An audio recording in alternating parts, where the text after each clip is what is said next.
We are live. Welcome to episode 105 of Black Belt Startup with Ferris. Thank you for tuning in.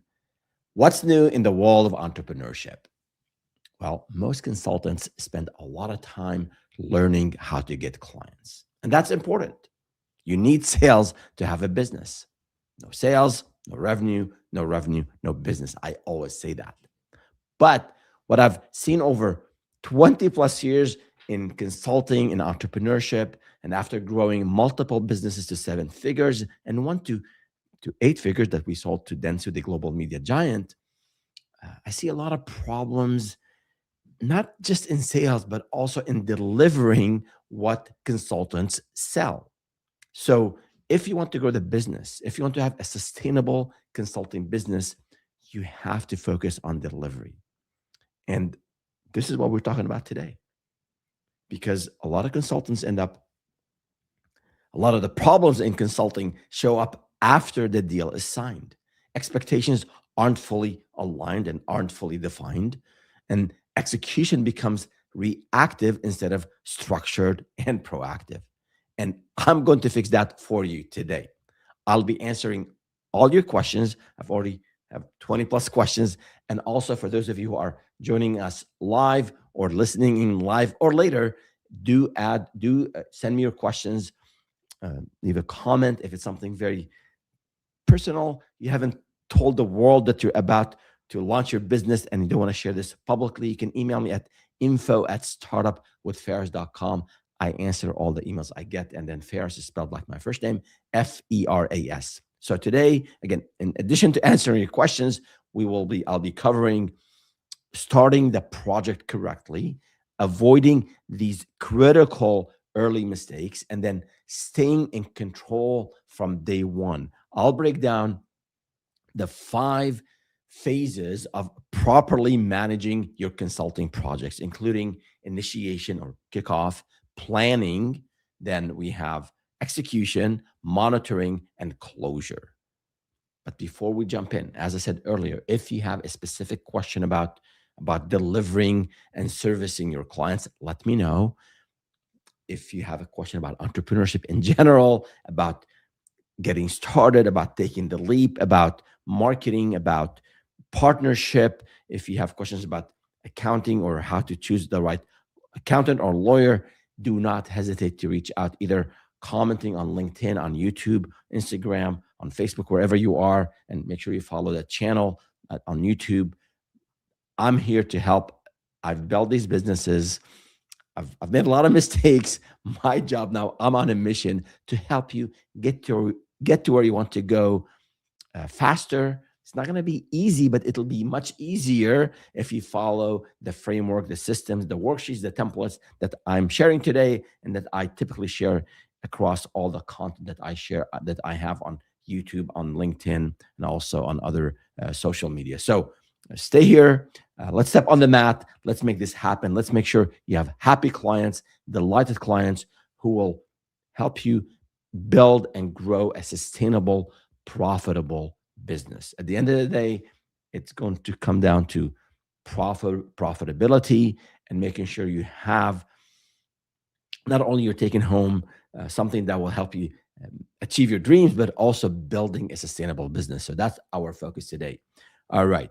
And before I jump into the 5 phases of project management, I want to do a quick recap on what I covered in the previous episode last week. It was about pre-sales, the issues that happen in the sales process that could actually make delivery really, really hard. And then also transitioning from sales to project management to delivery. So when it comes to delivering a project, if the scope is not very well defined, if the timelines and the milestones are not agreed upon early on, if dependencies on clients or on a client or on a third party, they're not articulated early on, and if in your mind you're thinking, I'll figure it out once I am starting, if that is the mindset, you will have serious issues in delivering your project to the client's satisfaction. And that mindset creates problems before you even start delivering. So what I want you to think about is things you want to do in the sales process that will help you deliver successfully. And I won't spend a lot of time on this topic today because I covered it in a complete, I have tens of videos on sales and the playlist. You can check out the channel. I'll show specific ones after at the end of the session today. But I specifically covered, I had an ultimate guide on writing and developing winning proposals. And I walked viewers through the entire process from when you start a sales conversation to closing that deal. All the details that you want to have to include in the proposal in your agreement on how to specify dependencies, how to identify and clarify the scope, um, how to price things, how to make sure that you get testimonials and reviews from the customer at the end of the project. So if you are struggling with closing proposals and with getting deals, check out the ultimate guide to writing winning proposals. I talk about all the things that you want to do in the sales process to prevent a very difficult delivery. So that's the number one, the first point that I covered in last week's episode. The other point, again, this is before we get into project management. The other point is on transitioning from a salesperson to now a delivery person. And that is very important when you have a team. When you're selling, for example, then you hand off the project to a project manager to deliver on your behalf. Or if you are the sole entrepreneur and you still wear all the hats, there still has to be, even if it's just you, there still has to be a way, there still has to be an internal handoff from sort of the sales mindset to the delivery mindset. And let me share with you this this illustration here. Give me one sec. I have it right here. Just so you see it visually. For those of you who are listening, I will walk you through it as well. But if you look here, you'll see on the left-hand side, the sales process where you're discovering the needs of the client, you're educating the client about your services, you write the proposal, you negotiate, price, timeline, what's included, what's not, and then you have a signed contract. So in last week's episodes, we talked about sales to delivery handoff. We talked about onboarding the client. All of that is really important because the minute you sign the contract, if you go quiet, if you don't go into what's going to happen next, what the client is going to expect, trust will start to erode. So that is what we covered last week. And then we go into the external kickoff and then all the phases of project management today. And then in an upcoming live stream, I'll be covering how to retain clients, and also how to scale the business and how to establish operational excellence. All right. So that is on what we covered last week. And this really, I just want to highlight this again, this transition from sales to project management.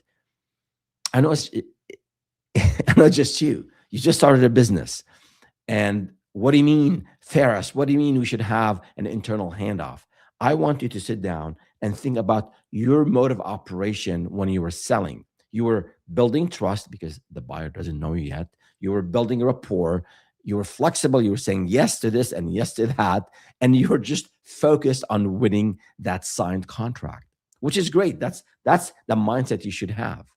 And you're flying at 30,000 feet or maybe 10,000 feet. When it comes to delivery, you are on the ground. You've landed the contract. So now you need structure. You need a mindset of structure, of clarity, of some control so you can manage the client expectations. You can manage your own time and effort and third parties that you depend on to deliver that project. So if you don't consistently and consciously shift from the sales mode to the delivery mode, you'll have more expectations that are not met, and the client satisfaction gets harder and harder. And again, you fix that by creating these processes, this internal handoff where you sit down and you talk about, okay, here's what the client said they like. They said, do not email me, text me. That's something not in the contract, but you learn that in the sales process. So when it comes down to delivery, don't email that person because he told you. Text me. I'm a busy man. If they told you I'd like to get weekly progress reports, that's an expectation that you want to deliver to. If you understood in the sales process as you got to know this person that there's another decision maker involved, and I'll talk about later in a bit, then you want to make sure you get the buy-in from the other decision maker. So I have a full video on this whole process from pre-sales to um, the internal handoff to the onboarding to kickoff to project management. Again, I'll point you to it at the end of the video, but you can check out the YouTube channel and look for the ultimate guide to delivering servicing your client without burning out. Okay, so a lot of details goes into this pre-sales phase that I won't go into today, but I've covered some of it in last week's live stream. You can find it on the YouTube channel under the live section. And I've also covered the entire cycle, sort of from A to Z, to scaling and growing and building operational excellence. I covered that in the no burnout ultimate guide to is delivering your service. All right, so that's enough on pre-sales and transitioning into project management. Let's now dive into the 5 phases of project management. And again, I want to show you, I have another diagram here that I want to show you. Let me go there. So this is what I just mentioned the pre-sales part of a life cycle. And then today we'll be talking about initiation, planning, execution, monitoring, and then closure. I have satisfaction here, client satisfaction here under project management. It's debatable. I won't spend a lot of time on it today. It needs its own live stream, but definitely from kicking off the project, that initiation to planning to execution to monitoring and then closure, that is what we will dive into today. Okay, so the first one is, go back, initiation or taking control early. All right, in a good way. So the kickoff, not just a meeting. A lot of people think it's a kickoff. It's just a meeting. It's actually, think of it as your first act of leadership. This is where you align stakeholders. And when I mean stakeholders, some of you who are new to consulting and new to sales might not be aware of the fact that, especially in a B2B environment, you have more than one person making a decision, or at least contributing and influencing the decision of buying your services. So throughout the sales process, you might have interacted with one point of contact. You might have had an on-site meeting or a Zoom call with a couple of other stakeholders, those who are impacted by the decision to hire you, or those who have a need from you and they want to make sure that their needs will be met in your delivery. So in a B2B environment, you'll have multiple stakeholders.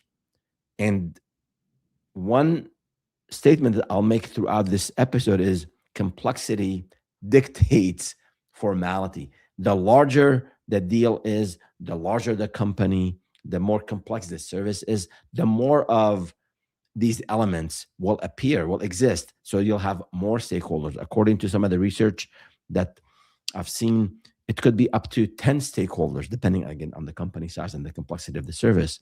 It could be 20 stakeholders. I've been in kickoff meetings where there are more than 20 people. When we sold to the government back when I had Enor, the analytics, the leading analytics agency. We went to DC one time for a kickoff. I forgot which governmental agency at the time, and there was a room of 20 plus people. They were all impacted by the decision of upgrading the analytics system that we were supporting and implementing and training and helping these stakeholders get access to that data. So you might have interacted with one person throughout the sales process, maybe a couple of people, and then you got to procurement, and then you got to you get the contract signed. But then many people within the company are either impacted or they want to know how you will help them, their function, achieve the outcomes that were stated in the contract. So in the kickoff meeting, in initiating this project, you want to make sure you understand who will be in these meetings, their roles, their functions. And I have a template. I'll share that with you in a second. But you want in this meeting understand the roles, the needs, the wants of these stakeholders, and then confirm the scope that was agreed upon in the contract. This is a common issue. When if you're selling something that is delivered in 4 hours, that's one thing. But if you're selling something a bit more complex, if you're selling something that if you're selling something that takes longer to deliver, typically there are rounds of negotiations, there are rounds of scope definition. I want to include this, and you say, okay, well, it's going to cost you more. Okay, remove it, add this, tweak it, customize it. So you might have had 2 or 3 or 4 versions of the contract, and some of those discussions might have been over email or on calls or maybe quick text message. This person wants to add this to the scope, and he said no, or you said yes. So in this kickoff process, you're confirming and reconfirming and retelling what actually ended up being part of the contract, and the boundaries, meaning what is not included in this contract. And a lot of times you might be selling things in phases. So there's an initial audit. I will go in and assess the systems, the processes, the data, the current situation. And that's an audit. That's phase one. There's no implementation whatsoever. I'm just auditing. So that's good. That could be phase one. And that's going to take us a month. And then I will start implementing all the recommendations, and I'll fix all the issues that my audit revealed. So some stakeholders might be thinking, you as a consultant, you're coming in and you're solving the problems right away. So in this kickoff meeting, you are again aligning the needs, the wants, the pain points for these stakeholders, and then you're confirming the scope, what's included, what's not included. You are also resetting any expectations that sort of happen over an email or over a phone call. You say, this is what we agreed to. And then also you're getting to know and meet these people and establish rapport. It could be over Zoom. In person is better always, but a lot of times based on geography, based on other factors, your clients might not be in one location. So you end up doing things on Zoom, but you're establishing that rapport that is really important. You are a consultant. You are in the services business. It's important to establish those connections, those human connections. All right. So that is really important. That's what you want to iterate and not reset expectations, but confirm expectations, because people forget. You and the client will forget things, and then different stakeholders have different assumptions, and then there could be internal factors like no one told. Let's say you're doing some online marketing work, you're doing some SEO work, and you need some basic code added to the website. No one told IT that you need to add some code on the website. Or it could be you're in accounting and need to get access to the financial system. No one told IT and security that you need that access. And they have a backed up process to get approval, and that could take 3 weeks for you to get access.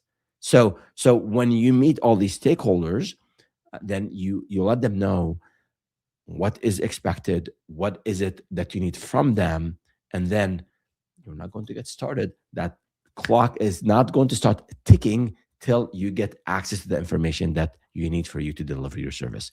So I'll show you. I have some questions that I got on initiating a project I want to get into. And the first question was, what should I include in a kickoff meeting? What should I include in a kickoff meeting? Let me share with you this template that I have. And again, I'll include all these links to all these templates in the description on the YouTube channel. So feel free to go to youtube.com @startup with Faris. And then in the description of this live stream, you'll see the links to these templates. But let me walk you through it here quickly. If you, yep, here. So I have two templates you can use. This is a Google Doc. It's a checklist for you to use to prepare for the kickoff, planning for that kickoff meeting, what to do on site, what to ask your point of contact to prepare for you. If you're going to go and impress the CEO, the owner, the VP, and you have this amazing presentation, the worst thing that could happen, you go there and there's no projector. There's no way for them to project your your slides on the screen. And trust me, it happened to me. And I had to go and squish myself in between two people trying to show them on my laptop screen. And I had that screen protector, so you can't look at my screen from an angle. So I was like moving my computer this way to show them something I can't see, and I'm guessing what's on the slide and then moving the computer the other way. It was messy. So simple things will help establish trust and help you come across as a professional. And these minor things that you might not have thought of could make the whole presentation go south really quickly. So there's a list of things here. I won't go over all the details, but again, make sure to download a copy of this template. It's a project kickoff checklist, what to do before the meeting, what to do during the meeting. All right, all good stuff here. And then I have this deck that potentially you can use, download, and you can create a better looking one. You can use tools like Stitch with Google, some of the AI tools you can use. What's the other one that I used recently that was really good? Gamma, was it Gamma, that app? I believe so. So anyhow, I don't have any affiliations with any of these companies, but there's some amazing tools to create slides with today, including, look at this, enhance this slide. This is now available from Gemini, from Google's AI system. But this is what you would put in an agenda for a kickoff. You would say, okay, team introductions, project overview, project objectives, project timeline, next steps, and Q&A. And you can do something like this where you can show your team, yourself and your team, the stakeholders, let them introduce themselves, and you get information about who's involved from your point of contact during sales. Here's the overview of the project. Here are the objectives of the project. Here's an initial timeline based on what you know so far, and then the next steps. And this is really important. Don't leave the client in the dark. Let them know what to expect from you. As soon as that kickoff meeting is complete, is done, everybody's happy, everyone is excited. So if you go and disappear for 2 weeks, not good. Let them know, unless that's part of the plan, that you need 2 weeks to disappear so you can focus on the audit that you're doing, right? So just be very clear on what to do with next steps. So that is on those templates. Again, I'll have the links in the description. Feel free to go and get them. Now the questions. So the next one, how do I handle stakeholders who were not in the sales process? I think I covered this already, but communication is really key. So in the sales process, and as you do more projects and as you do more sales, you'll learn who will be impacted by your service.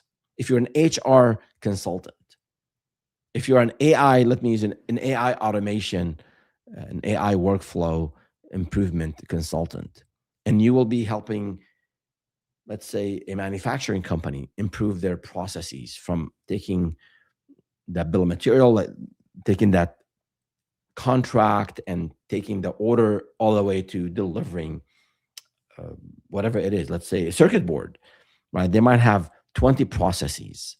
So start thinking, who is impacted by this work? Who's doing things manually today that I need to speak with them?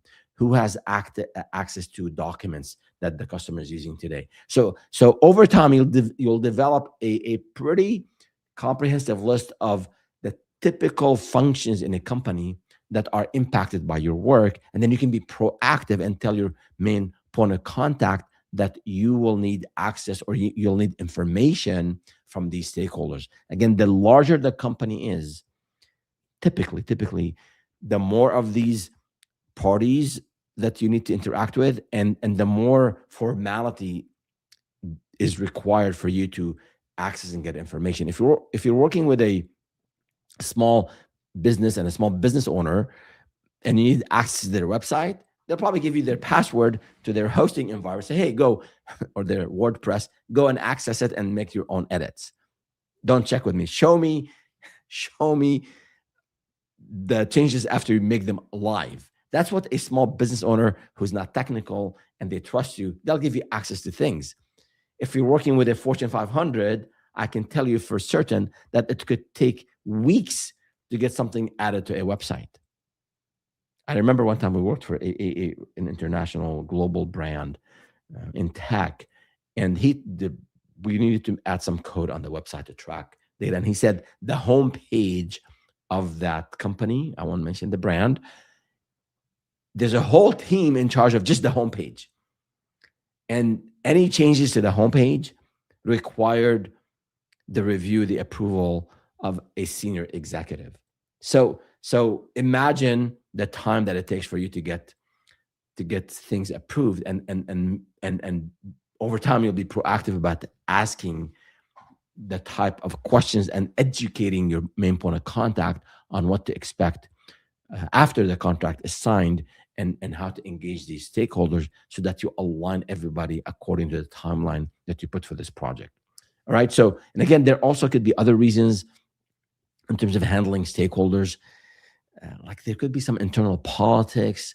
One team doesn't have time to deal with a new consultant, and they don't have time to meet with you and learn a new system. So you want to understand as much as you can from your main point of contact, who is sort of your internal champion, to get this contract signed. People resist change. People don't have time, don't have bandwidth. They don't see the need for what you offer. So while one team or one point of contact might be super excited about, or even one executive might be super excited about you coming in and delivering the service, that will impact the bottom line positively. Other people in that same company could care less. So you have to understand those dynamics, which will happen over time as you start to do the work with the client.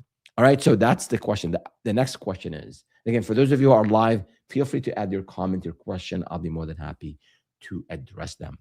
What if the client already seems confused about scope? Assume there's confusion.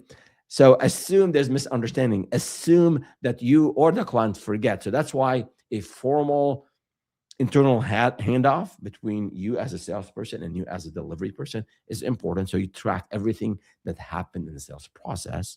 And then that onboarding email you send and you said, hey, here's what to expect from me. We signed the contract. We'll meet in 2 days. We'll have a kickoff meeting. Here's the agenda of the kickoff. So you're managing that whole process. You're not leaving things to chances or to the customer being ready. You are the consultant. You know the technical part of your craft. You know your craft. That's why they hired you. But clients also expect you to manage this process. Unless you're selling something in a DIY type setting where you just provide access to systems and checklists and videos and educational material, then that's different.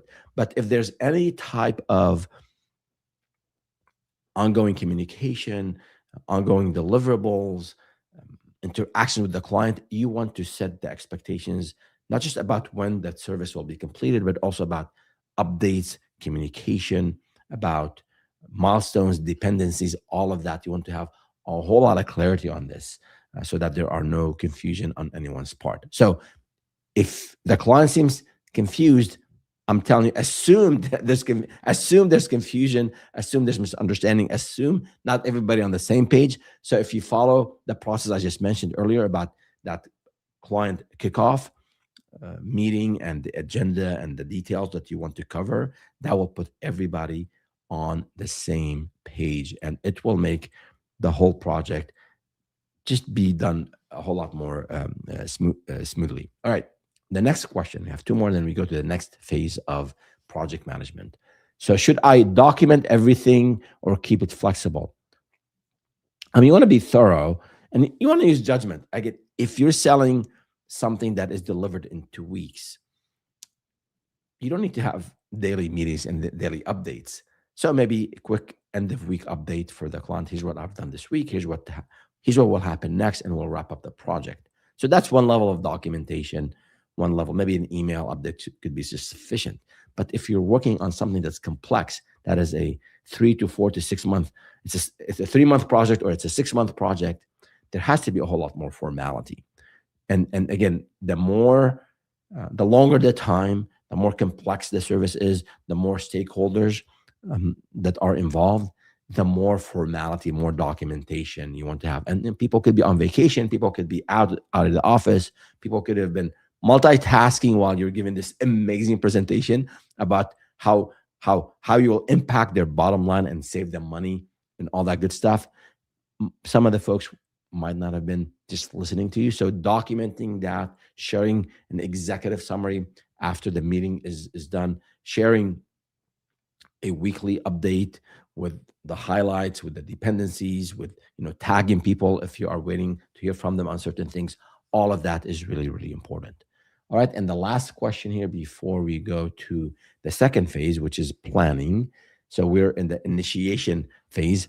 The last question here is, how long should a kickoff meeting be? It shouldn't take, I don't know, it could be 30 minutes. It could be 2 hours. So a lot of times the kickoff meeting could serve two purposes. One is the introduction, the definition of the scope, all that good stuff we covered. But also it could be your opportunity to go through discovery and getting more details from the stakeholders. So I've done it in the past where you go and meet with the business owner. If it's a small business, you get everything you need, especially if you're prepared and you have a list of things that you need, access to systems, preferences, if you need their branding, guidelines, whatever you need for your service to be delivered, have a list of that and go. And if you can get all of that in the kickoff meeting, sometimes you have to do separate discovery calls or meetings with all these other stakeholders. So that means the kickoff meeting could be just an introductory meeting. You set out the agenda as we discussed, and then you say, okay, in the next week or two, I'll be scheduling those 5 follow-up discovery meetings, and then we do go and do the work. So the time will depend again on the complexity of the service. So that is it. So now let's go to the second phase, and let me share with you where we were right here. Oops. Go up. I'm in the wrong file. Got to go to another tab right here. So we covered, for those of you who are just joining, we talked earlier about pre-sales, internal handoff, onboarding, all that good stuff you do ahead of project management. And I covered this in detail in last week's episode. So check out that channel, go to the live tab and you'll see it. And then today we're talking about delivery, about project management. And then we just covered initiation. Now we go to the second phase of project management, and that is planning. Okay. So planning. Now with planning, let me make sure. Okay, good. With planning, the idea here is to prevent chaos before it starts. Of course, no project goes 100% according to plan. I think there's a study by McKinsey and Company, 70% of projects don't accomplish their objectives. Kind of sad, really sad statistic. This is complex projects, big consulting agencies working with the Fortune 500. But for you as a new consultant or as a consultant who's been around for a while, but you're struggling with delivery, planning is going to be key. So, and you're not planning after you sign the contract. You should have a plan, maybe a generic, a plan, a template that you put together, and that you have talked or walked the client through it, and you included some aspects of that plan in your contract. So this is not coming from scratch, the plan. And I'll have an example. I have a template that you can leverage. But typically, if you have a template of what's going to happen in the various phases of the project, typically, once you are working with the client and you meet these other stakeholders, there'll be changes to the plan. So remember, in sales, you're flying at 30,000 feet, at 10,000 feet. As you do more discovery and as you get to know more about the requirements, maybe you're at 1,000, 1,000 feet now. But once you sign the contract, you're on the ground. And once you're on the ground, you start seeing things that you did not see when you're flying high. So now, when you met with the customer, let's say let's say you had a plan to do things in over an 8-week period, and then you go to meet you go to the kickoff meeting, and then one of the key stakeholders is out on maternity leave. They won't be back, or paternity leave, and then they won't be back for 3 weeks, or they're out on just PTO, or they're out sick for a week. So that's going to put a dent in the plan, and you really can't start, and you cannot kick things off till this person is back working. So right there at the kickoff meeting, everything got pushed by a week or two. So things will change, and sometimes you can do things in parallel. You say, I want to do all dedicate one day to do all my intakes, all my discovery meetings, and collect all the information. And then it turns out that you have to do it over a span of a week or two. So that will impact your delivery. I remember when we were doing analytics, and if we were selling if we were selling to an e-commerce company in the US, e-commerce is big around the holidays, especially for retail. So a lot of the companies, and the first time we did this, we didn't know, but a lot of the times, bigger companies will have a code freeze. Like come September, early October timeframe, they don't want to add any more code. They don't want to touch any of their digital properties, their mobile apps, their websites. They want to make sure everything is solid and ready for the traffic, for the high traffic and high volume of sales during the holiday season. So they don't want to risk any issue with the way people buy from them. So if you don't get your code in right before that code freeze, then you have to wait for the next quarter. You have to wait till January, right? So all these dependencies will come up during most of them will come up during the sales process, but also some will come up during the discovery phase. And this is where you go and update that draft plan. So in your contract, if you are sharing a snapshot of a project plan, I always used to say sample. Now I would have a not fine print. So you want to make sure this is clear that this is a sample based on what we understand today. And then after the kickoff meeting, after the discovery, we'll come back with a more final plan to execute and deliver the service. Because again, things expand, scope expand. The clients say, you know what, let's just do it in a couple of phases instead of one big phase. So things come up and you can accommodate if it makes sense for you. So let me show you a sample project plan that you can, again, download. And everything I share is either Google Doc or a Google slide or a Google worksheet. And you can, let me go back here and share this sample project plan. Again, don't over-engineer your plan. You can use this template, make sure it makes sense for your business, for your service. But you'll see here, initiation, planning, execution, monitoring, closure. These are the 5 phases we're talking about today. And then here's what happens. Here's the owner of every item, and then expected start date, end date, status, we haven't started, and then any dependencies, and then any notes and any risks, right? And you can share this with a client, but you can make this, use your branded colors. This is obviously branded after our own branded colors with Startup with Ferris, but make a copy of this and expand it, shrink it, really up to you. But my recommendation, do not over engineer it. Keep it at a high level, and then you can have, if you're using some of the tools, Asana, Notion, others, you can do a lot of the sort of details, task or subtask in a separate system. This will give a bird-eye view of the project, and you can update it on a weekly basis so everybody has access to it and they see where things are in the project. Good. So now we go to the questions about this, about planning. Let's see. All right. The first question is, how detailed should how detailed should my project plan be? I mean, some of us are very detail oriented, so they'll add more details. But I would say listen to the client, understand the client personality and likes and dislikes. If the client is very detail oriented, so go and add more details. If the client is not, don't include as many, right? Now, if it's also if it's only you selling and delivering, you know exactly what's going to happen. You're just building the business and you're building your processes. Everything is here, or everything is being built.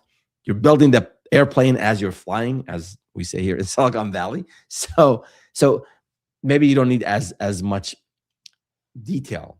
But if you have a part-time project manager who's helping you out, and you have a third party doing something, maybe behind the scene, developing something that you include in your deliverable, it's really important. It's critical to at least have a detailed project plan, a detailed enough project plan that these other parties involved in the delivery, so they're aware of their role, they're aware of their deliverables when they should have this stuff ready.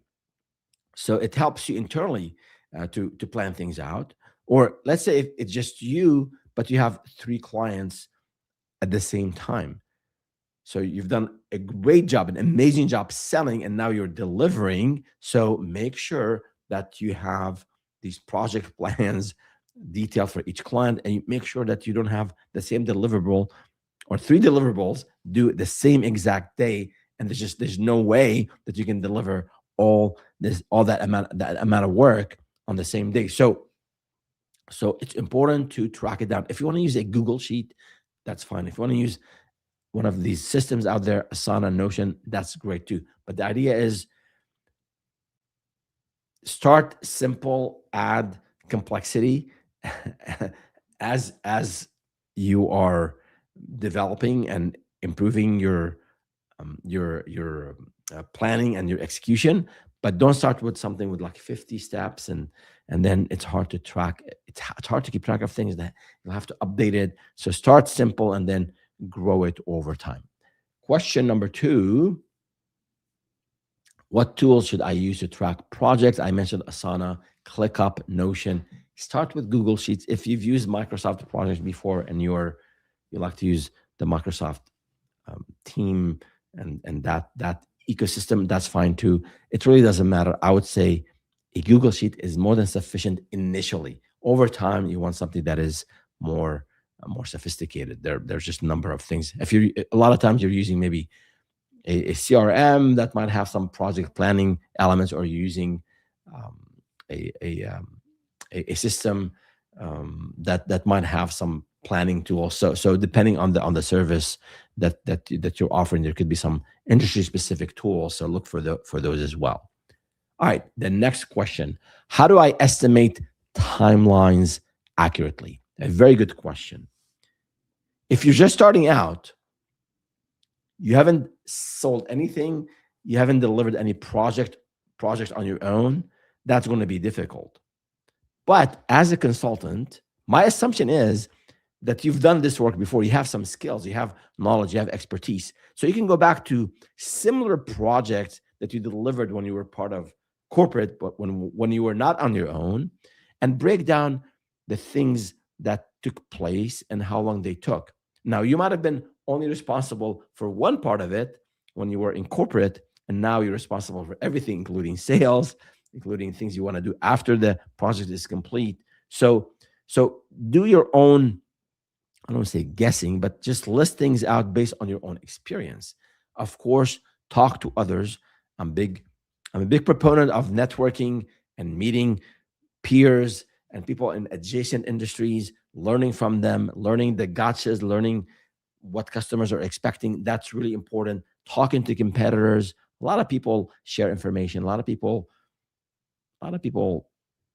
Most people are professional and friendly. They'll share with you some things. Some won't. But being out there, understanding the market and the players in the market, that's one thing. And of course, you can use AI today to to come up with a project plan. But I want you to do your own thinking first, and just from your own experience, what typically happens, and then the issues that come up, and dependencies, and everything that will impact the deliverable. Do that on your own. Then you can feed that into AI, and then ask it, give it a lot of context about the customer, about the contract, about the size of the customer, all of that, and then have it come back to you with an updated plan. So that would be my approach to estimating the timelines accurately, and always add some buffer time, and add dependencies, whether it's a client dependency,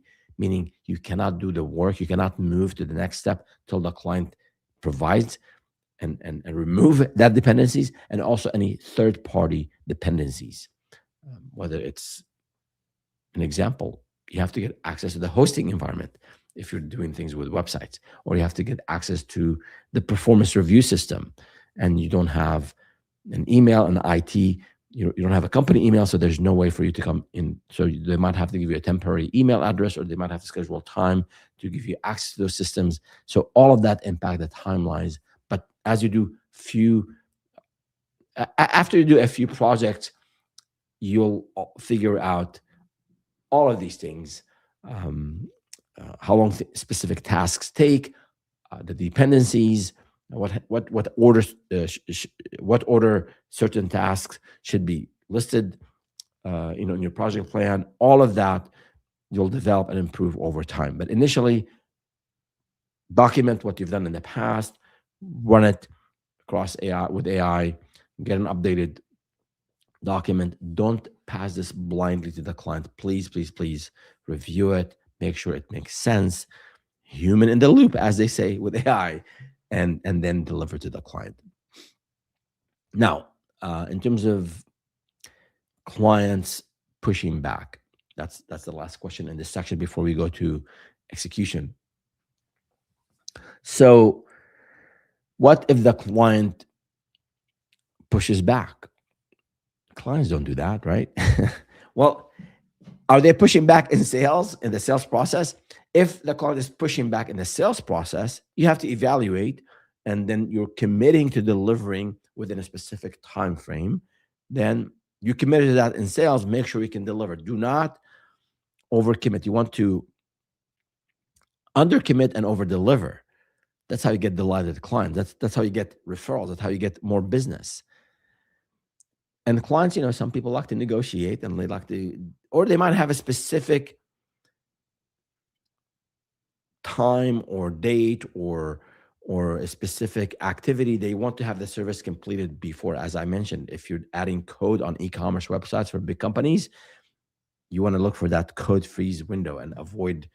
You want to have all your deliverables done before that. Or if your client, let's say, provide marketing services, event planning services, and a client wants to have an event at a specific time, and there's some marketing, pre-event marketing, post-event marketing, all of that, these are specific dates.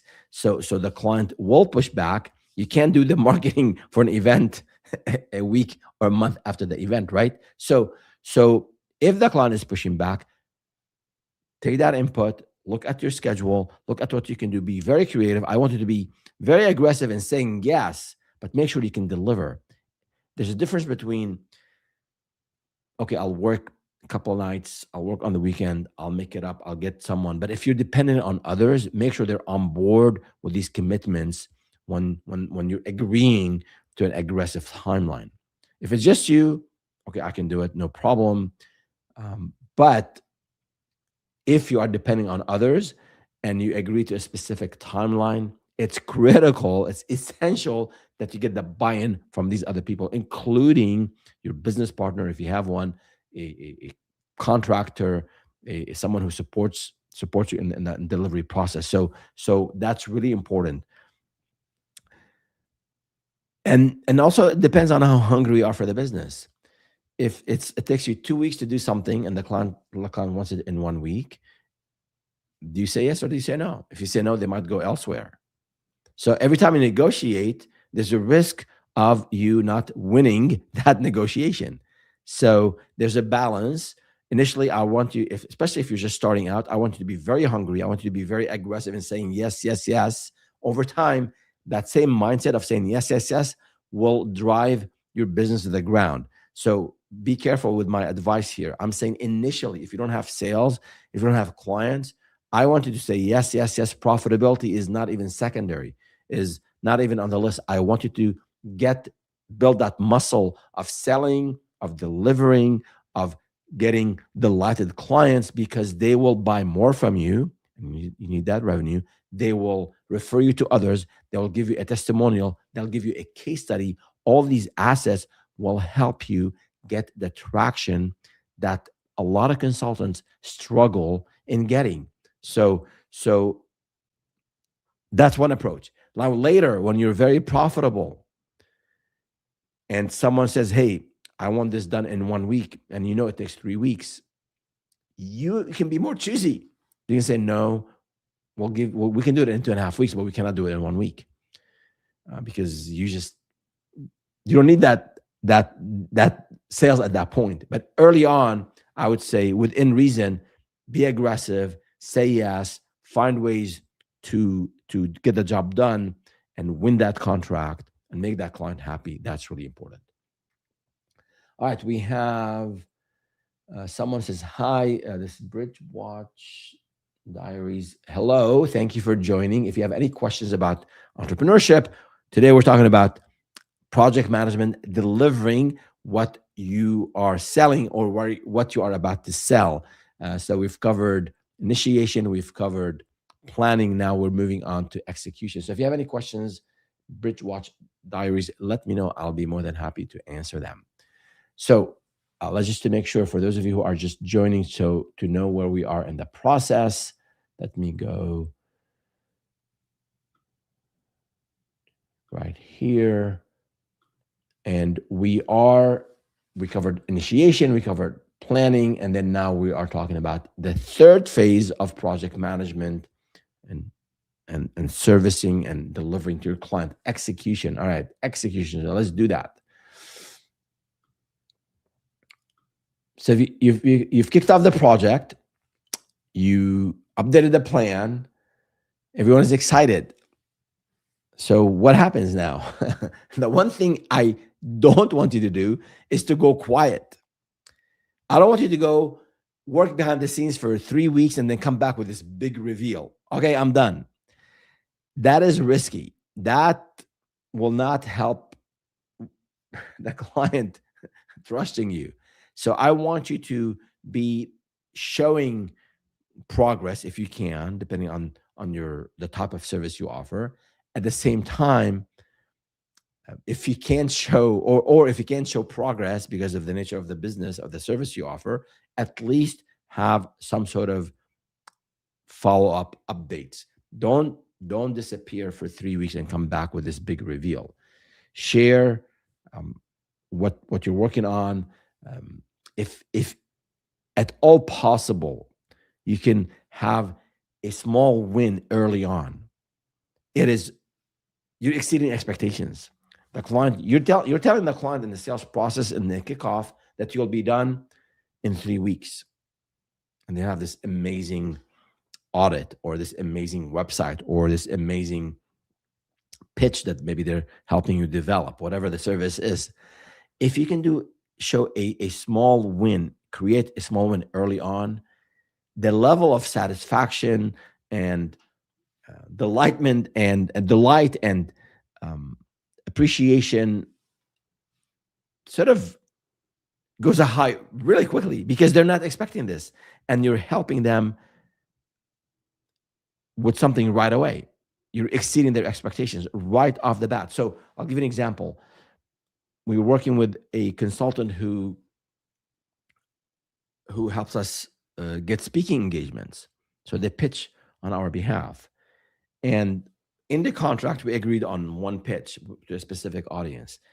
In the kickoff meeting, and later in the discovery meeting, when they were gathering information about the topics we want to talk about and all that good stuff, they said, you know what? I like what you're doing, and I will include no charge, no extra charge. I'll include a second pitch. I said, are you serious? That's not in the script. I said, yeah, we'll be more than happy. Our process is efficient, and we can, for a specific period of time, we'll do 2 pitches for you. The agreement said 1 pitch to a specific audience. They took on an additional amount of work to pitch in an adjacent industry, and that's great. That's amazing. So they were super delighted with that vendor, and then assuming they deliver on their results now, we will be more than happy to recommend them to others and give them a case study and a testimonial. So depending on your side, if you build websites for customers, it might take you 4 weeks to have a draft of the website or maybe the design. But can you like share a sample landing page with the new colors and with the new fancy stuff that you're developing for them? You can do that maybe within the first week and get some in this immediate feedback. Can you share with them, if you're like in the data business or maybe in the process automation business, maybe share with them a quick process improvement that they can apply right away? I mean, that's just unexpected, and you're then psychologically, these clients are already impressed, and they're thinking highly of you. And then if the project is a bit off track, or things are delayed, or you happen to get sick and things are impacted, they'll be more willing to, they'll have more tolerance for these issues, and they'll be more accommodating and more understanding. So to the extent that you can execute to the plan, you should, of course, but then if you can also share some early wins with the client, that goes that um, just not reestablish, but strengthen the trust and the sense of professionalism and how good of a consultant you are in their minds, and that's really important. All right, jumping to the questions I got on this section, on the plan, on the execution section, a phase of project management. So how often should I update the client? It depends. So if the service is really elaborate, it takes 3 months to deliver, I would say weekly updates are important. If it's something you can do in a week, maybe a midweek update. Here's where we are. I'll be done by Friday. That might be sufficient. So it's important, I think, my recommendation would be to be clear on that in the sales process, in your contract, that you will get a weekly update from me on this day. And then you set the expectation. If you say you'll get, excuse me, bi-week, if you say you get bi-weekly updates from me, then bi-weekly. If you send executive reports because it's a bigger company, and then your main point of contact want to take that and share it with their executives, make sure you add time to your project and also in your price that you are developing executive summaries. So depending on the client, but I would be very clear on what you offer. You offer that proactively, and then if the client in the sales process sets different expectations or tell you they'd rather have another cadence for your updates, then accommodate, if it makes sense, negotiate that and put it in the contract and then deliver to it. So we have a comment here. A question says, website digital marketing has become a very crowded space as of late. Are there any things that you would recommend to help differentiate? Good question. Especially, I mean, with AI now, I know people can do things very quickly. Funny you mentioned the website. I'll just share this. If you're new to the channel, when we started, my very first business was in the website space. That was in 2003. So it took us, we sold our very first project, our very first client was a restaurant, a Greek restaurant called Athena Grill, still thriving here in Santa Clara. So we sold it for $1,400. It took me 3 months, my business partner and I, it took us 3 months to deliver a 4-page website. No e-commerce, nothing. We didn't know what we were doing. It took forever to get pictures from the client.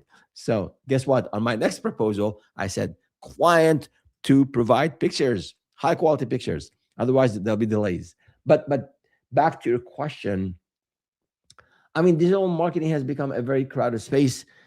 I would say I'm big on niching down. So if you offer, you say I offer website and digital marketing for everyone, that's one proposition. But if you have done, let's say you've done work for dentists, you've developed 5 websites for dentists, right? Start niching down. You understand what dentists want. You understand what should be on a dentist website. You understand how to integrate with their appointment setting system, right? So to the extent that you can focus on maybe a specific domain, um, dentist, healthcare, finance, you focus on a specific client size, because big companies have different needs than smaller companies. So you become a known consult. So you become a known consultant in that domain, in that space. So to the extent that you can niche down your offer, I think you should. And I cover this with a lot of detail actually in my other video.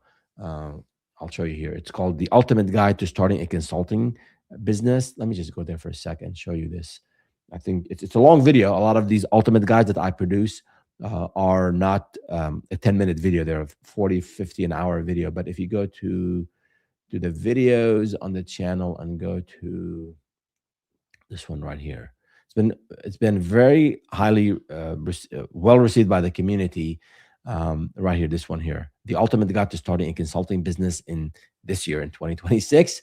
um, it does, I do cover all the details that you want to do to differentiate, including understanding your target audience, specifying your offer, niching down. I think that's really important. And then digital marketing is vast. Are you focusing on paid ads, Facebook, Meta, Facebook or Meta ads, or Amazon or Google ads? If you used to do search engine optimization, yes, it's very crowded, but there was work for a lot of people. We did this for a while. And now with AI and with AEO, answer engine optimization, or GEO, whatever the latest approach is.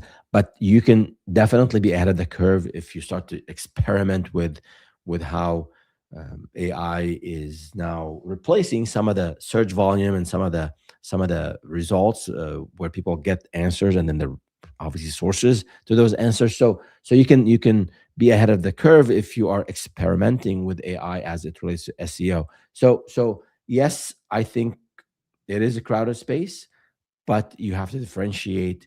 You have to be very focused on the target audience. If you're selling to everyone, you're selling to no one.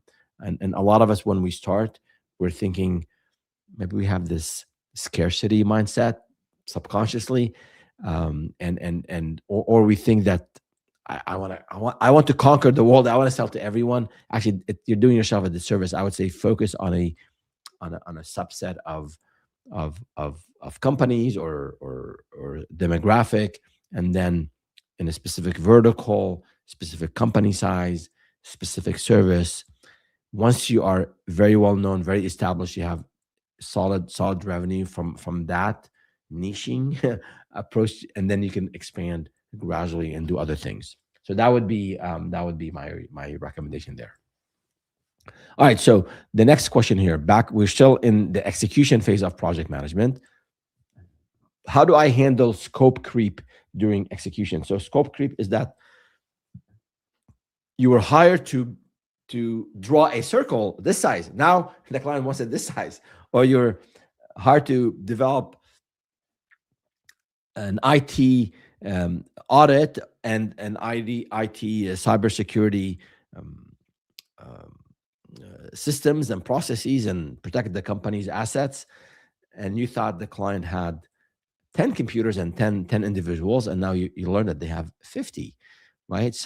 So things come up after you sign the contract that are not included in your contract. They're not included in your mind, but then the client expects them. So the best way to handle scope creep, there are two ways. One is in the sales process, and go back to The Ultimate Guide to Winning Proposals, another long video, an hour and 4 minutes on that. I think I go over every mistake I made over the years. And I've done over 2,000 proposals, delivered over 600 projects, from small businesses to mid-sized businesses to Fortune 500 to Fortune 50. So my team and I have seen it all. I put everything I learned in that ultimate guide. So, and that again is not something you I think watch casually. You can download the templates, the worksheets I have, and then you can implement that in your workflow right away. So that's handling the scope creep. You do a lot of that in the sales process by having a clear proposal on what's included, what's not included. Now, let's say things come up. Let's say things come up after the contract is signed, after you had the kickoff meeting, and then can you add this? Can you add that? Oh, our CEO likes this, right? Let's say you do graphic design and logo design, and you created three concepts that's in the contract, and then you said in the contract you'll produce three concepts, and you allow two iterations on the concept that they want to go with, and now they're asking for a third iteration. Now, my recommendation, so the third iteration would be a scope creep. That's an addition to the scope. My recommendation early on for you, if you're just starting out, do the third iteration, do the fourth iteration, bend over backward to make sure the client is happy. That's really important, because initially you got to have these super delighted clients. They'll make or break your business. So initially say yes to scope creep. If you keep saying yes to scope creeps, over time you run out of business.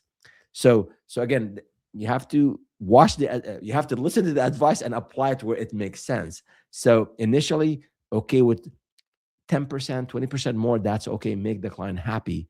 But at some point, you want to have some boundaries, and you want to tell the client, hey, in the contract, we discussed, we negotiated, we landed on two iterations. You're asking for a third one, no problem. I want to keep you happy. But a fourth one is just going to be above and beyond. So again, say it professionally, not in a confrontational way, but explain to the client that at the end of the day, you're a business owner and you have to protect your margins. You have bills to pay. All right, we have another comment here. Hi, from Ansh Sharma. Thank you for joining. If you have a question about project management, about delivering to a client, that's what we're covering today. And then if you have something else on entrepreneurship, go ahead and put your question. I'll be more than happy to answer it as well. Last question here before we go to the next phase, which is monitoring. So how do I balance quality versus speed? How do I balance quality versus speed? Good question. So in martial arts, we say slow is smooth and smooth is fast. So you want to do the right thing. You want to deliver high quality, at least to the level of quality you promise in your proposal. That's really important. And initially, if you're just starting out, things will be clunky. Things will take longer. You haven't done it before. All of that is understandable. But that's you. That's your learning. Instead of taking 20 hours to do something, it took you 35 hours. Now, no one knew that. The client didn't know that, but you absorbed it because you were learning. You did something, it didn't work out. You have to do it again. That's just the nature of it. So it does require, I think, to deliver quality and speed, it does require reps. It does require experience. And then over time, you can be super efficient with that. And you can, of course, use tech and AI to streamline things that take long. You can leverage tools and systems. And I have I have articles on this and videos on that. But in terms of, you got to focus on quality. You have to deliver to the level of quality that you promise in your contract. That's really important. And then in terms of speed, it does come with time. It does come with practice. And over time, potentially, you can outsource some of the work to others. So you can manage maybe 4 or 5 clients, and you have a couple of part-timers helping you in the background, or contractors, and you can be super, super efficient that way. All right. The next phase, going back to our chart here, our illustration.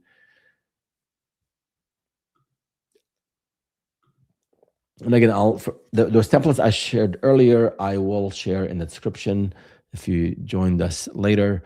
I covered a number of spreadsheets and templates and resources to help with project management. I'll share those in the description. They're all Google Docs or Google Slides or Google worksheets, and you can make your own copy. So far under project management, we talked about initiation, planning, execution, and now monitoring. All right. So, what is monitoring? It's basically staying in control because there'll be issues throughout the project lifecycle, but projects rarely fail suddenly. They kind of drift very slowly. So in monitoring, you want to step away from sort of being hands-on and executing, and you want to look at the progress, actual versus planned. I told the customer I'll have this phase one of the deliverable on Friday. It's Wednesday and I'm running behind. Okay. Now you're tracking progress. And then I need to do something tonight on Thursday to make sure I meet that deadline. You've, you want, as you're meeting with the client, as you are understanding their systems, some dependencies come up, some potential risk to budget, to timeline, to the quality of the deliverable. So those things will come up, not just because of something wrong you've done or your team has done, but also once you have exposure and to the client and their environment. Remember, in sales, you were flying at 30,000 feet, maybe 10,000 feet. And then when you are now working on, when you're in project management, once you have that contract signed and you're executing, you're on the ground. So things will come up that you did not anticipate. So monitoring, paying close attention to the project and maintaining communication, that's really, really important.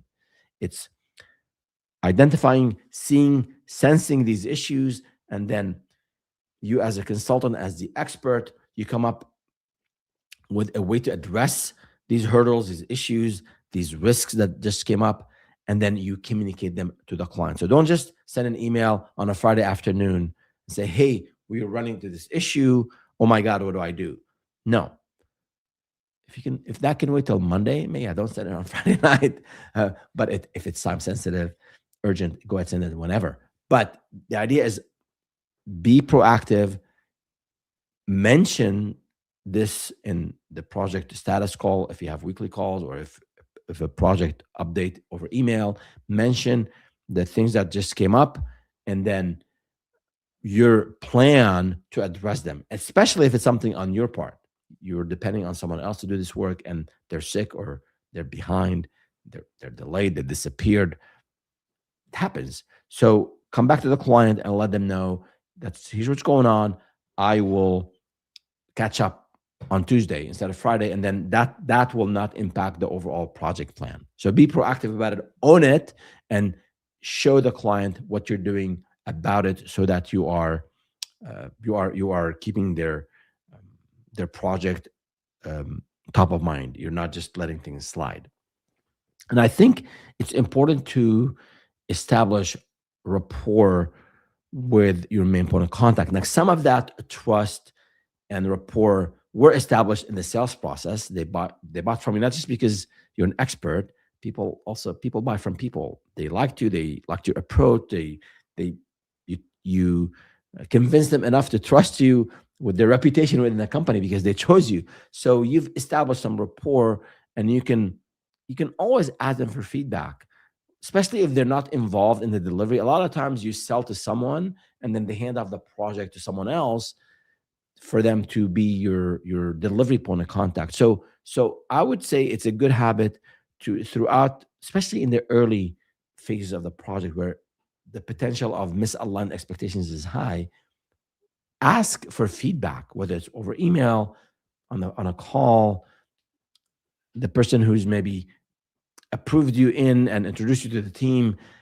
Because when people are not happy, they might not mention something to you. They'll mention it to the person who signed the agreement, right? They say, hey, this vendor is behind. This vendor is not providing updates. This vendor is difficult to work with. So if you established rapport with the main point of contact in the sales process, have them, and they are your internal champion. Have a line of communication with them to get feedback and react to that feedback quickly. Don't let issue drag. Don't let issues drag. It's just not good for you, for your reputation with that organization. So that is on monitoring. So we have one more phase, closure, and then we'll wrap it up for today. But before I go there, we have questions that came my way on monitoring. How do I wait, hold on, where's that question? Right here. How do I track progress without overcomplicating things? I mean, I don't know. Don't overcomplicate things. So I think, as I said this a number of times on this live stream, complexity dictates formality. So don't over engineer progress reports. You don't have to have a 5-page progress report that will take you 4 hours to fill and complete and proofread and all that. No, keep things actually. Start with something that conveys the message you want to convey. It's all about addressing the needs of the client, the needs, the wants, the desires of the client, understanding their sensitivities. Again, we talked about it earlier. If they're detail oriented, maybe you want to add more details. If they're not, maybe not. So um, show the client a template. Say, here's my a standard template that I've used. Um, will that meet your needs, or do you want me to change it for you? All right, this all goes on delighting the customer. And I do have actually a template. Let me go back and show you a template that I'll include in our in the description here on the YouTube channel. It is, I thought I did a project. Oh, maybe not. Here, let me see. I thought I did. I do have a template for project update. Let me see.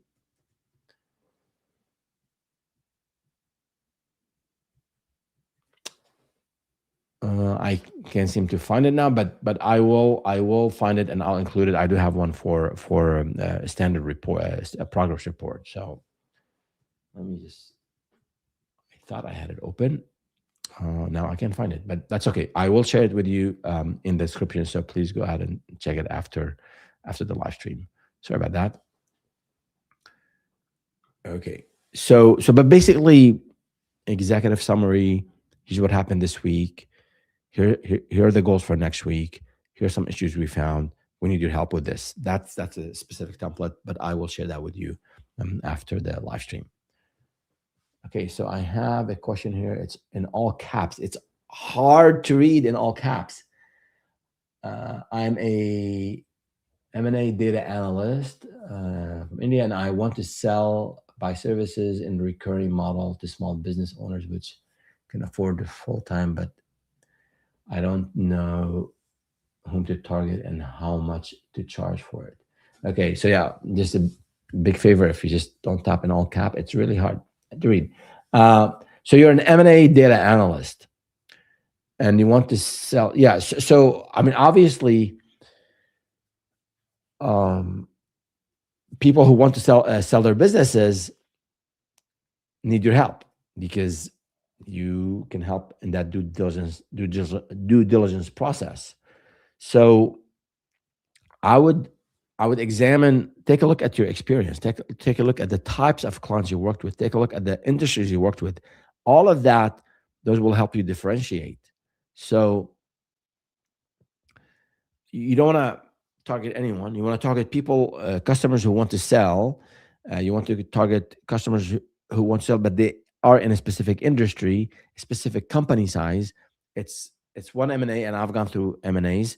It's one thing to sell a $500,000 company, and then it's another thing to sell an 8-figure company, right? So where do you shine? Where do you have years of experience?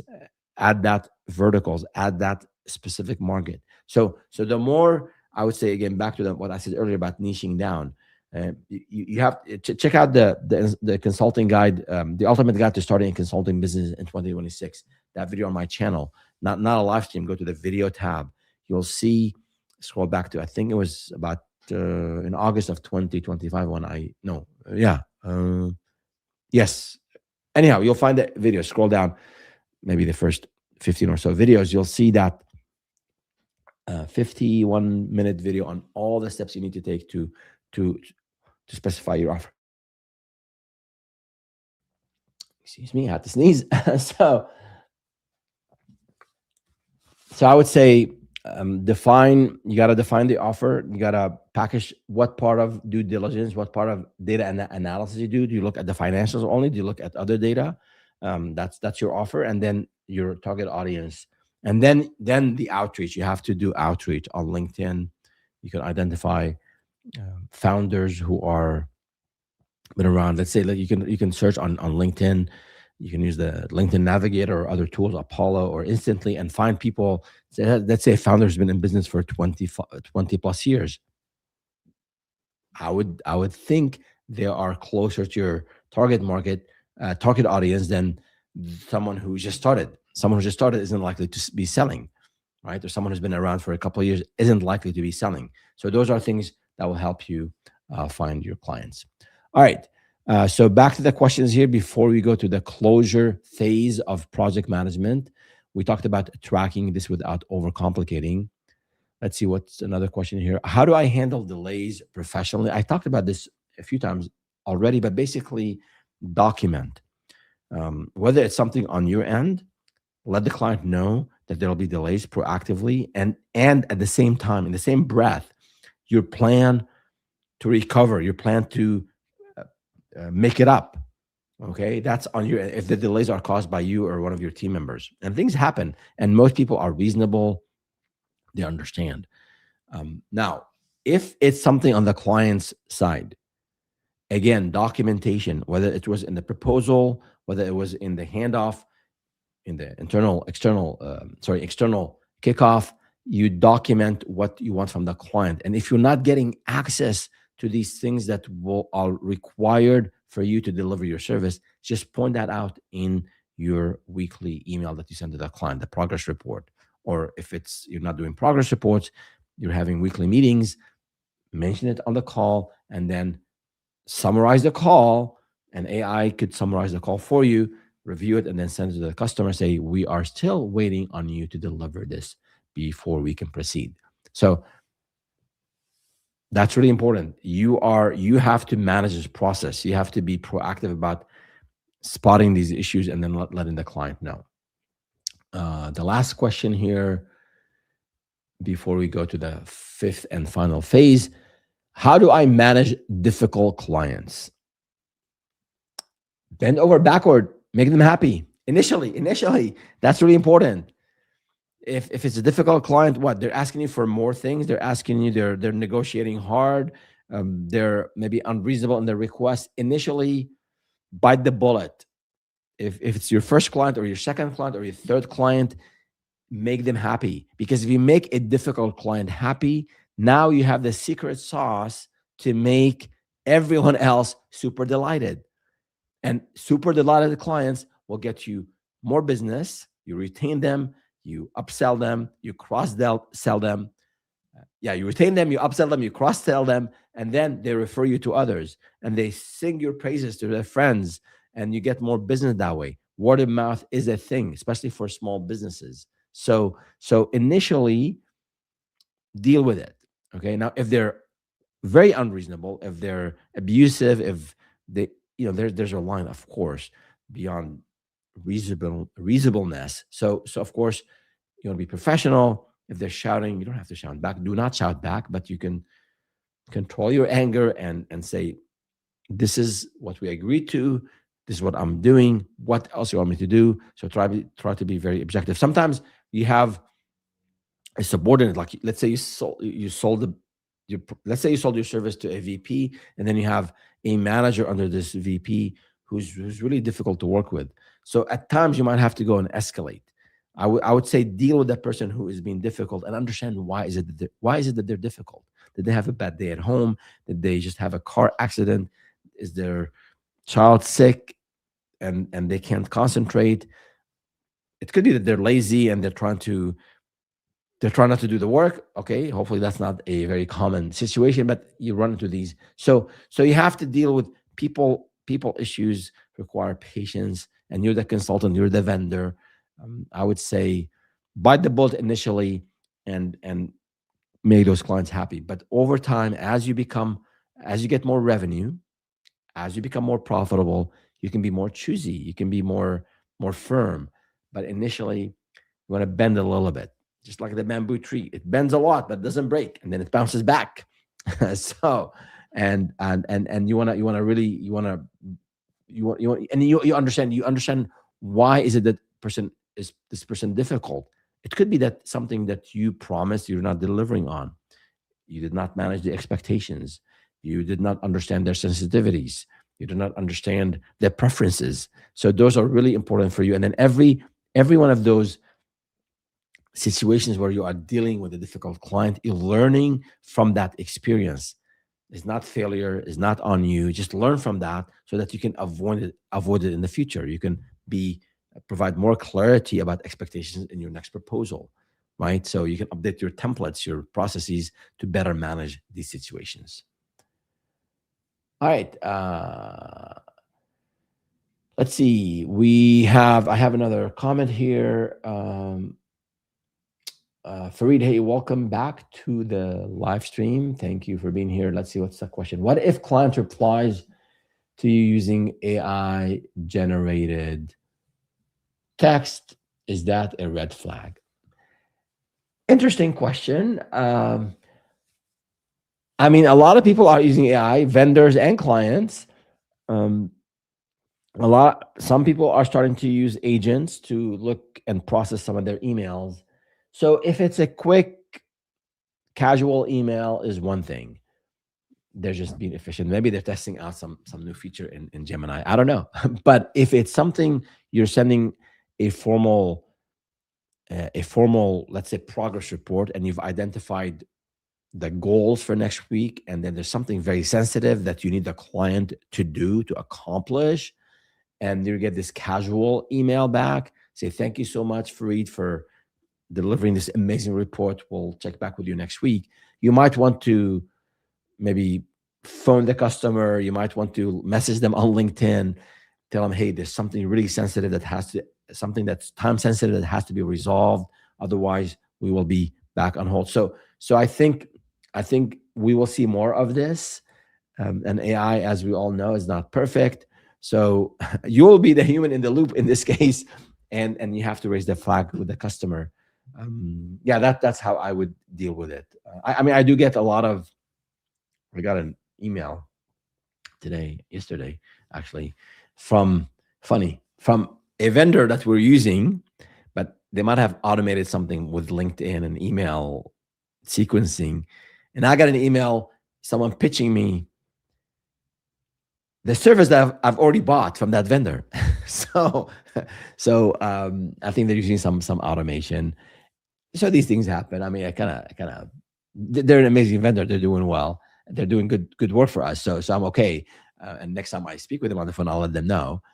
But these things happen. But I think, just especially if there's something important, something that's time sensitive, something that you want them to do and they're not doing, I would definitely find ways to communicate, maybe over LinkedIn or call them, or if you have a weekly call with them, bring it up on that call and say, great, I'm so happy you are automating and you're using AI and you are being more efficient. It just, please note that AI is missing these things, and I'd make sure, please, read my emails when I send them. So something like that, right? Good. So the last section the last phase of closure, and again, for those of you who maybe join us a bit later, let me just go back and share with you what we have covered to this point, and right here. So again, last week's live stream, I talked about pre-sales, things you got to do in pre-sales to make sure the delivery, the project management of your service, it all goes smoothly. Today, we are diving deep into project management. So we talked about the first phase, initiation, then planning, then execution, then monitoring, and then we're talking about closure. I did mention earlier satisfaction.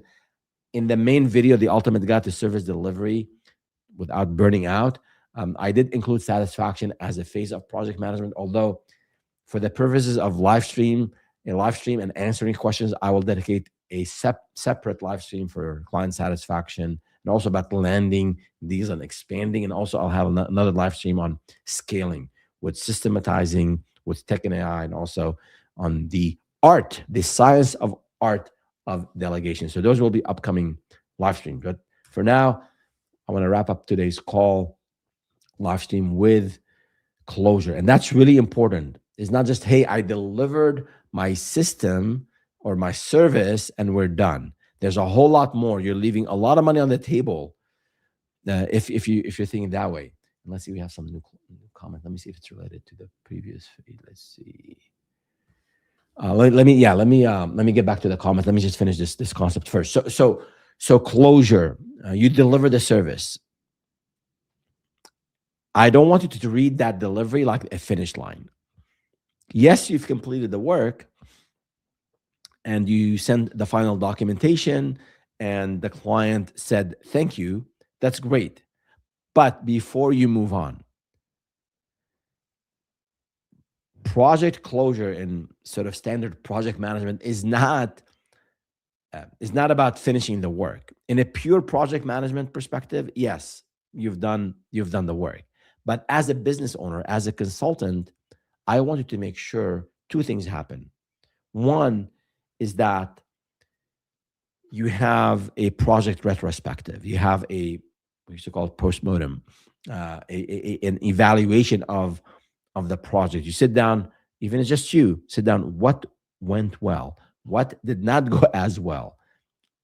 Ask why 5 times, right? If you have vendors who were part of this delivery, if you have part-timers, contractors, include them in that session. It might cost you an hour of everyone's time or half an hour, but going through this formal process of evaluating everything that happened with this one client.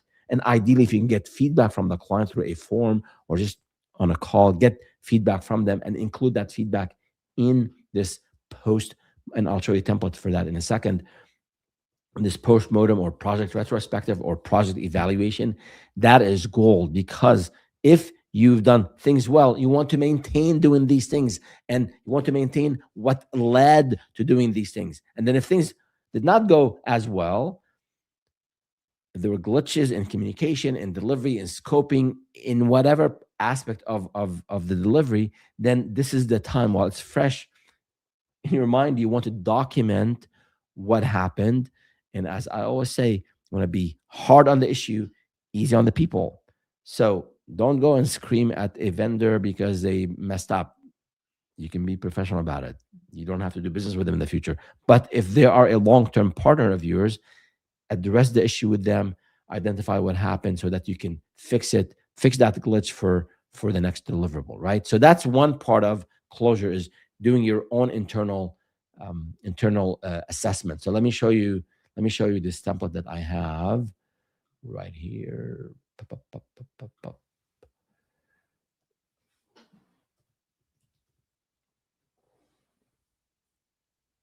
So it's the whole process. If you haven't done one of those project retrospectives, I won't go into it today, but you can download it. Pretty self-explanatory. You can go here and you prepare for that meeting, set up a time, and put an agenda. Here's a sample agenda and the topics you want to discuss and what went well, the challenges. Nobody wants to talk about the challenges. You want to, as a founder, as a consultant, as a business owner, you want to have an environment of transparency. So that's why I said earlier, be hard on the issue, soft on people. You want people to open up and tell you, because people are shy or they don't want to hurt your feelings. They might not tell you that what you sold was so ambiguous. It was very hard for them to deliver what you sold. I know my business partner early on, when he was delivering and I was selling, I always got that feedback till we figured out a nice balance between what to keep at a high level and what to provide a lot of granularity, too. So talk about the challenges, any process and workflow analysis that could improve the next deliverable, lessons learned, all that, and then specific action plans. What to do with the proposal template, what to do with the project delivery template, what to do with the progress report. All of that is really, really important. And if you can't get people to come to the meeting because of whatever reason, send these questions in a survey, and then get that input in whichever way you can. But it's really important to pause and make sure you have this uh, this timely process to capture the feedback from everyone who's involved. Okay, so that's on the first thing under closure. The second thing is, I don't want you to leave any money on the table. So if you've bent over backward to make the client happy, that's a plus. They shook your hand and they say thank you. That's a plus. In your engagement, as you got to know the client, as you got to know their environment, as you built trust and now had access to the system, are there other issues that you can address? Are there other problems you can solve?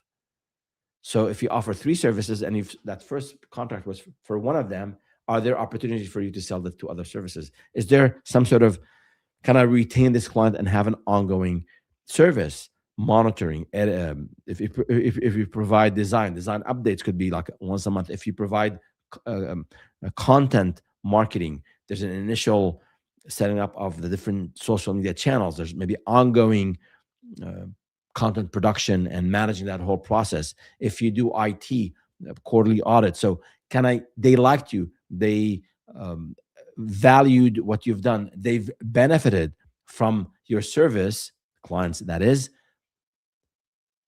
They are more likely to engage with you now if you identify other problems that you can solve. So this is something that you don't want to be pitching when you're delivering a project, but you should be very attentive. You should be listening for signals, looking for signals, listening to things you hear from the client, pain points, issues. And if these issues or these problems and fixes for these problems and solutions for these problems are in your wheelhouse, do not hesitate to start mentioning this to the client. Not during delivery, that's in bad form, but as you get closer to the finish line, you can start dropping hints with the client, with your main point of contact, like, hey, I see those issues. And by the way, we also can help you once we're done with this client. So think of ways to offer your services to the client. And the second part of the second point is, if the type of service you offer is sort of one and done, you're not done yet. Can the client refer you to their peers, to their friends, to people they know in the industry? Can they can they write a testimonial for you? Can they maybe be part of a case study? So all of that, these are amazing assets. A five-star review on an online portal, a testimonial on maybe your own website, a case study that you can use with others. Those are invaluable assets. Like a case study kind of sits at the top of the marketing pyramid. If you go to another client, and especially if it's the same vertical, especially if it's a known logo, and you tell future leads that I've solved these kind of problems for this client, and here's a case study, and here's someone you can call and learn about how well I solved this problem for them.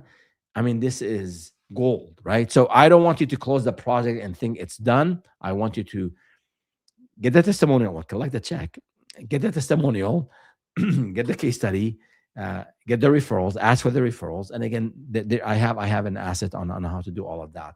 It's actually an article on the website. So you can go on the startupwithfairs.com website and just search for case studies. There's a nice article that shows you exactly how to ask for that and how to develop a case study with a template that you can use right away. All right, so that's it. We covered all the 5 phases today, from initiating to planning to executing to monitoring to closure. And closure, I don't like that name. That's sort of a typical project management name, but it's really the end of one chapter. Hopefully, is also the opening and the start of a second chapter, a third chapter, a few chapter. And when the book is done, there's another book, right? So keep that in mind as you are working with clients. So I have few questions here, and then I have some comments. Let me get the live comments first. Let's see.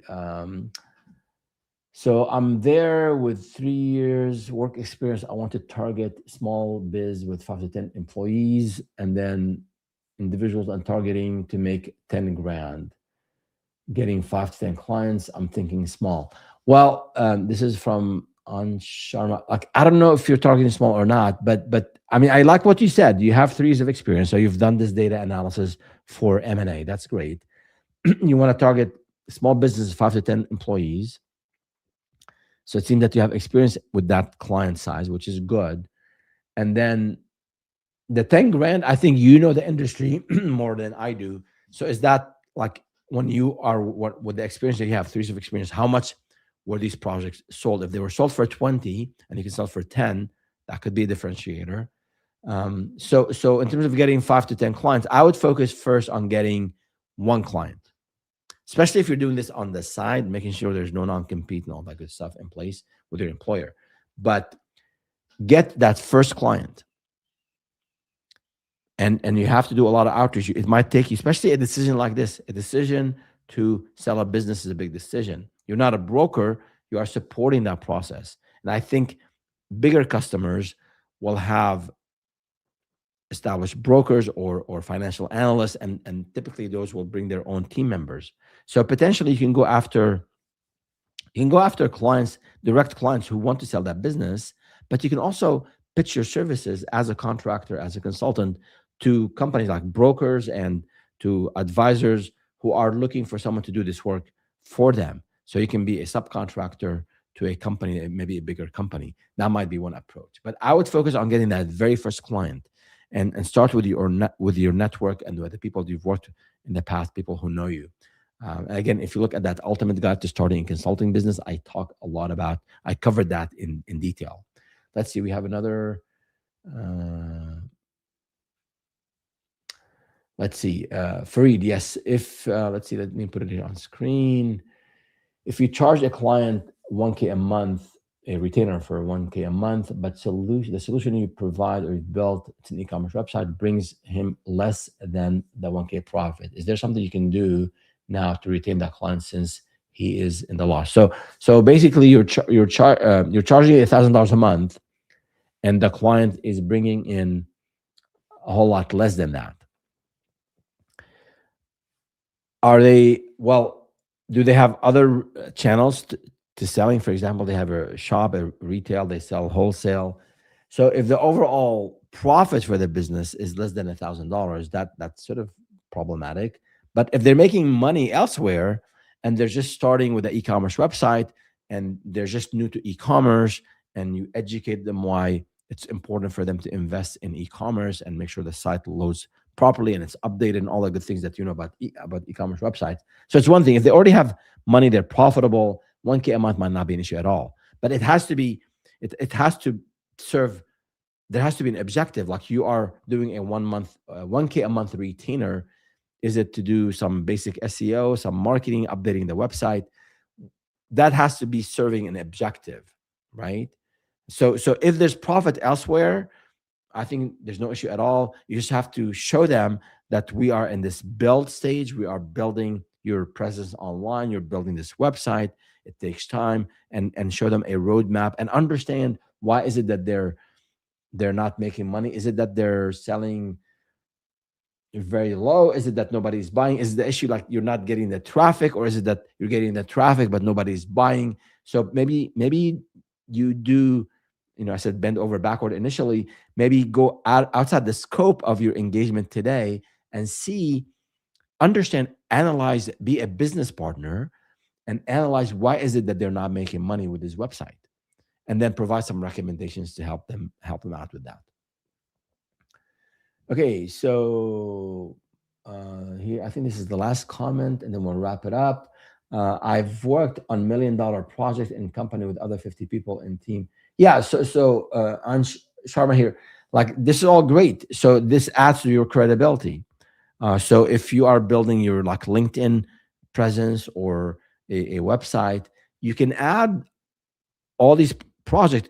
Obviously, you might have some confidentiality agreements in place, and you're not supposed to mention the client names. But you can describe, if you can put the logos of the clients you worked on or you helped sell, that's great. If you can't, you can still list the type of business. Let's say a $2 million company in Chicago, 5 to 10 people, 5 people, help them with due diligence, and we help them expedite their closing the project. There were no issues in closing because we did an amazing job with due diligence, right? I'm making this stuff up. So use that to your advantage in terms of the experience that you have. You want to highlight the work you've done even for someone else, and then because that's the experience that you have. You might not be able, because of confidentiality and all that good stuff, you might not be able to share everything, but you can share the types of problems you've solved, the types of issues you've addressed, the markets you were in. All that will help you in terms of your pitch. All right, so wrapping up here, I want to just show you one more thing here. For those of you who didn't get a chance, yeah, I didn't cover this. This one, there was a question about tools to use for project management, for task management, for um, communication tools. So I have this article on the Startup with Ferris website where just search for essential software for consultants. Um, I have pros and cons and barriers and costs just on the pricing for these tools. It's of the date of the article when it was published. So pricing, check the most recent pricing with the vendors themselves. But it's a pretty good article, thorough article with different types of technologies that you might want to use as a consultant. So check that out, and also check out that YouTube channel. If you're liking this content, if you're finding this content helpful, make sure you subscribe, make sure you like the video, and then share it with others who might be in need. And I did just, as I said earlier, I have this 44-minute video on the no burnout playbook for successful consulting. I go over the entire the arc of delivering from pre-sales all the way to maintaining and growing customers, and then the operational excellence and how to scale and how to systemize. And then you look at last week's video. I went deep on the pre-sales aspect of delivery. So with that, I think we are good to go today. Let's see if we have any last free. Thanks. You are most welcome. Glad you're finding this content helpful, and thank you for coming back. I know you attend these live streams, but feel free to reach out if you have any other questions. All right. Thank you all so much, and see you next time.